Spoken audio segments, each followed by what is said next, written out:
SK이노베이션이 스토리데이에서 친환경 중심으로 사업의 포트폴리오를 재편한다 라고 밝혔습니다. 그러면서 구체적인 수많은 청사진을 제시했는데요. 근데 아시다시피 주가는 급락을 했습니다. 이유는 바로 배터리 사업 부문을 분할한다 라고 밝혔기 때문이죠. 그래서 이 배터리 사업 부문 분할로 인해서 SK이노베이션의 기업 가치에는 과연 어떤 영향을 미치는지, 그리고 SK이노베이션이 스토리데이에서 밝힌 투자 계획에 따라 과연 어떤 주식을 주목해야 되는지, 여기에 대해서 한번 알아보겠습니다. 자, 먼저 SK이노베이션이 스토리데이에서 밝힌 투자 계획을 간단하게 좀 요약을 해봤습니다. 워낙 내용이 좀 방대하기 때문에 이렇게 표로 한번 정리를 해봤어요. 자, 그래서 일단 투자 규모 같은 경우에는 2025년까지 30조 원을 투자한다고 밝혔습니다. 근데 이 투자 계획, 투자 규모를 판단할 때 단순히 이 액면 금액만 보고 판단하면 안 되겠죠. 이게 과연 SK이노베이션 입장에서 큰 것이냐 작은 것이냐, 그 부분을 판단해야 되고요. 그래서 가로 열고 2배라고 나와 있는데 이게 지난 5년간 SK이노베이션이 투자한 금액의 2배다, 그런 말입니다. 즉 상당히 크게 투자를 한다, 베팅을 한다, 자, 그런 얘기겠죠. 그리고 투자 목적은 그린 자산 비중을 현재 30%인데 70%까지 확대를 하겠다. 사업에서 이 친환경 부문이 차지하는 매출 비중이 30%인데 이거를 70%까지 확대를 하겠다, 자, 그런 얘기고요. 그 다음에 ESG 경영, 최근 상당한 화두죠. 이 부분을 통해서 2050년에 와서는 SK이노베이션의 사업으로 발생하는 온실가스, 이걸 완전히 제로로 만들어 버리겠다, 자, 이런 식으로 밝혔습니다. 그래서 핵심 전략 같은 경우에는 각 사업 부문별로 과연 어떻게 청사진을 제시했느냐. 일단 배터리 부문 같은 경우에는 현재 수주 잔고가 1TWh입니다. 여기에다가 플러스 알파 더 많다는 얘기죠. 그래서 현재 이 배터리 업체 기준으로 본다면 글로벌 탑3 안에 들었다라고 밝혔습니다. 그리고 배터리 증설, 캐파 이슈인데요. 2023년까지 85GW, 지금 현재 2021년 기준으로는 40GW입니다. 즉 2년 만에 2배 이상 증설을 하겠다, 그런 얘기고요. 2025년에는 200, 2030년에는 무려 500GW, 지금보다 무려 12배 이상 생산 능력을 늘리겠다라고 밝힌 것이죠. 자, 그로 인해서 EBITDA, 자, EBITDA는 쉽게 말씀드리면 영업이익 플러스 감가상각비입니다. 즉 기업의 현금 흐름을 측정한 지표다라고 보시면 되고요. 이게 올해 흑자 전환, 그리고 2025년에는 2조 5천억 원을 기록할 것이다 라고 밝혔어요. 그리고 배터리 소재 사업 부문이죠. 분리막 같은 경우에는 현재 생산 능력이 14억 제곱미터인데 2025년까지 3배 이상, 즉 40억 제곱미터로 늘린다 라고 밝혔어요. 그리고 폐배터리 사업을 강화한다. 그리고 플라스틱 리사이클링, 이 사업도 강화한다 라고 밝혔습니다. 그리고 추가적으로 석유화학, 이 부분에서는 기존 사업을 탄소 포집 및 저장, 바이오 신재생 에너지, 친환경 전기와 수소, 친환경차 대상 구독 모델도 도입을 하겠다라고 밝혔어요. 하지만 이 석유화학 사업 부문 같은 경우에는 말만 나온 겁니다. 구체적인 그런 계획이 없기 때문에 이거는 나중에 이렇게 가겠구나 정도로 참고하시면 될 것 같아요. 그래서 중요한 거는 이 배터리 부분부터 플라스틱 리사이클, 즉 구체적인 수치를 제시한 부분이라고 볼 수 있습니다. 폐배터리와 플라스틱 리사이클 같은 경우에는 SK이노베이션이 직접 하거나 SK종합화학에서 담당할 예정이고요. 자, 중요한 건 바로 배터리와 분리막, 이 부분이죠.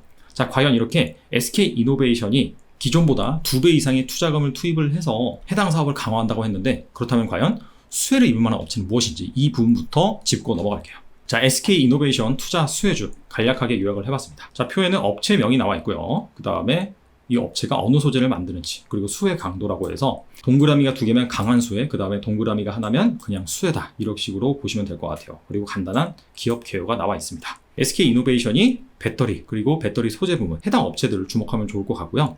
양극재 부문에서는 에코프로 BM, LNF가 있습니다. 참고로 SK이노베이션 같은 경우에는 LG 에너지 솔루션, 삼성 SDI에 비해서 양극재 내재화 비중이 상당히 낮습니다. 앞서 말씀드린 두 업체 같은 경우에는 이미 양극재 내재화 비중이 한 20%에서 30% 정도 되고 2025년까지 50%대까지 확대할 것으로 지금 계획을 잡아놓고 있는데, SK이노베이션 같은 경우에는 2025년까지 내재화 비중을 한 20% 정도로 목표로 잡고 있어요. 그렇기 때문에 이 에코프로 BM이라든지 LNF, 이러한 양극재 생산 업체한테 전적으로 좀 의존을 해야 되는 그런 상황이에요. 그리고 음극재 부문에서는 포스코 케미칼을 들 수가 있고요. 그 다음에 분리막 부문에서는 최근에 상장한 SK IT 테크놀로지가 있습니다. 앞서서 이 분리막 생산 능력을 2025년까지 3배 이상 확대한다고 밝혔잖아요. 자, 그렇기 때문에 이 분리막을 담당하고 있는 SK IT 테크놀로지 같은 경우에는 당연히 수혜를 입을 수밖에 없겠죠. 지금 현재 분리막 글로벌 2위 정도 차지를 하고 있는데 SK 이노베이션 입장 발표에 따르면은 2025년까지 1위로 키우겠다는 얘기입니다. 자, 그로 인해서 오늘 증시에서 SK IT 테크놀로지 주가가 괜찮았죠.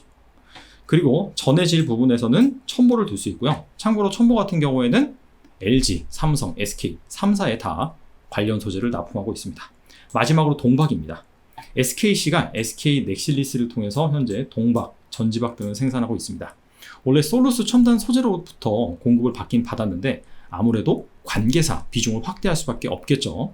SK 이노베이션 입장에서는요. 자, 그래서 SK 이노베이션이 투자를 확대한다라고 밝힌 가운데 장기적으로 지켜볼 만한 수혜주를 지금까지 알아봤습니다. 자, 이번에는 본격적으로 SK 이노베이션이 배터리 사업 부문을 분할을 한다라고 한다면 과연 SK 이노베이션의 기업 가치에 어떤 영향을 미치는지, 얼마나 치명적인지 그 부분을 한번 살펴보겠습니다. 먼저 증권사별 SK 이노베이션 기업 가치 산정 내역입니다. 최근에 SK 이노베이션의 사업 부문별 가치를 산출하고 목표 주가를 제시한 증권사 대표적인 이 4개를 가지고 왔어요. 만약에 이 배터리 사업 부문을 분할해서 상장을 시킨다라고 한다면, 자, 일반적으로 원래 사업부였다가 분할을 해서 그 자회사를 상장시킨다라고 한다면 적게는 한 할인율 30%, 많게는 50% 정도를 적용을 합니다. 자, 그래서 배터리 부문을 할인을 해서 SK 이노베이션의 가치에 한번 적용을 해봤을 때 목표 주가는 어떻게 변하느냐? 자, 일단 할인율 30% 같은 경우에는요, 목표 주가가 최저가 기준으로는 31만 3천 원에서 35만 원으로 바뀝니다. 더 보수적으로 할인율을 50% 적용한다. 배터리 부문 기업 가치를 50% 할인해버린다. 라고 한다면 목표 주가가 28만 3천 원에서 31만 5천 원으로 변합니다. 자, 근데 이거는 단순히 그냥 자회사 분할시켜서 상장시킨다. 여기에 따른 할인율을 적용하는 것이고요. 오늘 SK 이노베이션이 청사진을 제시한 부분에서 가치를 할증해줘야 되는 부분이 있어요.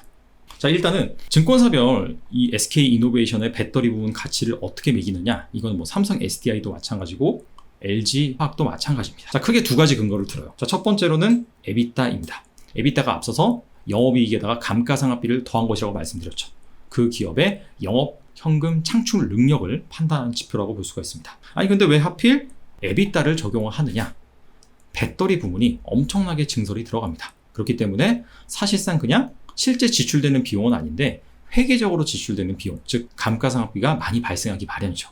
그렇기 때문에 순이익을 보는 것이 아니라 이렇게 영업 현금 창출 능력을 보는 것입니다. 그래서 EBITDA를 본다. 상식적으로 알아놓으시면 되고요. 자, 여기에서 IBK 투자증권이 SK 이노베이션 배터리 부문 기업 가치를 산정한 내역인데, 여기 참고 내용이라고 해서 2022년에 흑자 전환을 예상을 해서 계산을 했다라고 밝혔잖아요. 근데 앞서서 SK 이노베이션이 스토리데이에서 말한 부분에 따르면은 올해 이 배터리 부분에 EBITDA가 흑자 전환할 것이다 라고 밝혔단 말이에요. 자, 그렇다면 이 부분에서 추가적으로 가치를 좀 플러스 해야 되는 요인이 있을 것 같고요. 두 번째, 자, 이렇게 배터리 부분의 가치를 산출하는 데 있어서 또 어떤 근거가 들어가냐면 기가와트당 과연 가치를 어느 정도로 책정을 하느냐, 이 부분이 있습니다. 그래서 최근에 대신증권이 SK 이노베이션 기업 가치를 산정한 내역, 그 중에서 전기차 배터리 사업 부문 같은 경우에는 2023년 기준 기가와트당 2,500억 원의 가치를 책정을 했어요. 자, 여기에서는 2023년 SK 이노베이션의 배터리 부문 생산 능력을 78기가와트로 산정을 했습니다. 계산을 해보니까 그렇단 말이죠. 근데 앞서서 SK 이노베이션이 청사진을 제시한 그런 부분 같은 경우에는 2023년까지 85기가와트로 생산 능력을 확대하겠다라고 말했거든요. 그렇다면 여기에서 또 플러스 요인이 발생을 한 거죠. 대략적으로 캐파 기준으로 계산을 한다면 한 8.4% 정도 이 대신증권에서 예상한 것보다 가치가 높아지게 됩니다. 그래서 이런 것들을 종합적으로 한번 따져봤을 때 현재 증권사에서 제시하고 있는 배터리 부문 가치, 여기에다가 한 10% 정도로 할증을 해주는 것이 합리적이지 않을까 개인적으로 생각을 해봐요. 그래서 원래는 배터리 부문의 가치를 30%, 50% 각각 할인했을 때 목표 주가를 계산을 해봤는데 앞서 말씀드린 것처럼 분명히 할증 요소가 있기 때문에 한 10%씩 좀 덜 할인을 했습니다. 그래서 배터리 부문의 가치를 30%가 아니라 20%만 할인한다 라고 했을 때 목표 주가 최저치는 32만 9천 원이 되고 최고치는 36만 6천 원이 됩니다. 그래서 평균은 34만 8천 원이 돼요. 그렇다면은 원래 목표 주가의 한 7.3% 낮은 수준이 되고요. 이번에는 보수적으로 그래서 토탈 한 40%만 할인을 한다라고 한다면 최저치는 30만원, 최고치는 33만원, 그래서 평균은 31만 6천원이 됩니다. 그렇다면 기존 목표 주가의 15.7% 정도 낮은 수준이 됩니다. 오늘 SK이노베이션이 9% 가량 하락을 했잖아요. 노멀하게 적용을 했을 때, 즉 배터리 부문 가치를 20% 할인했을 때, 자, 그때랑 비교를 하면 이미 지금 그 가격 밑으로 내려와 있는 상황이고요. 아니면 더 보수적으로, 그래서 토탈 배터리 부분 가치를 40% 정도 할인한다 라고 한다면 금일 종가에서 한 5%에서 6% 정도는 더 하락할 수 있다 라고 볼 수가 있습니다. 25만원에서 24만원 그 수준이라고 볼 수 있거든요. 근데 만약에 이거보다 주가가 더 많이 하락한다 라고 한다면 배터리 부문의 분사를 감안하더라도 확실히 좀 싼 가격대 진입을 한다. 자, 이렇게 판단을 낼 수 있을 것 같아요. 자, 그렇다면은 SK이노베이션이 이대로 끝나는 것이냐? 이 부분은 LG화학의 사례에서 찾아볼 수 있을 것 같습니다. LG화학이 작년 9월 말 정도에 분할을 한다라고 밝히면서 주가가 저점 기준으로는 한 15% 정도 빠졌습니다. 하지만 얼마 지나지 않아서 그걸 만회를 하고 결과적으로는 100만원까지 상승을 했었죠. 그 이유가 시간이 지나면서 이 배터리 부분의 가치도 점점 더 상승을 하고 기존 사업 부분의 가치도 올라갔기 때문이죠. 그래서 SK이노베이션의 배터리 사업 부분의 가치가 앞으로 오를 것이다 라고 판단을 한다면 앞서서 보수적으로 제시한 그 가격대보다 더 낮은 상태에서는 긍정적으로 접근을 해볼 수도 있을 거라고 개인적으로는 생각을 해봅니다. 참고로 지금 상황이 이렇게 되면서 사실상 진짜 승자는 삼성 SDI가 돼버렸습니다. LG화학도 분할을 한다고 그러고 SK이노베이션도 분할을 한다라고 했기 때문에 온전히 이 배터리 사업 부문을 가지고 있는 회사가 삼성 SDI 하나밖에 남지 않았죠. 아무쪼록 단기적으로는 삼성 SDI로 수급이 쏠릴 가능성이 있다고 판단이 됩니다. 참고로 장기적으로 본다면 K배터리 3사 모두 나쁘지 않다고 봅니다. 그 이유는 바로 미국에 있는데요.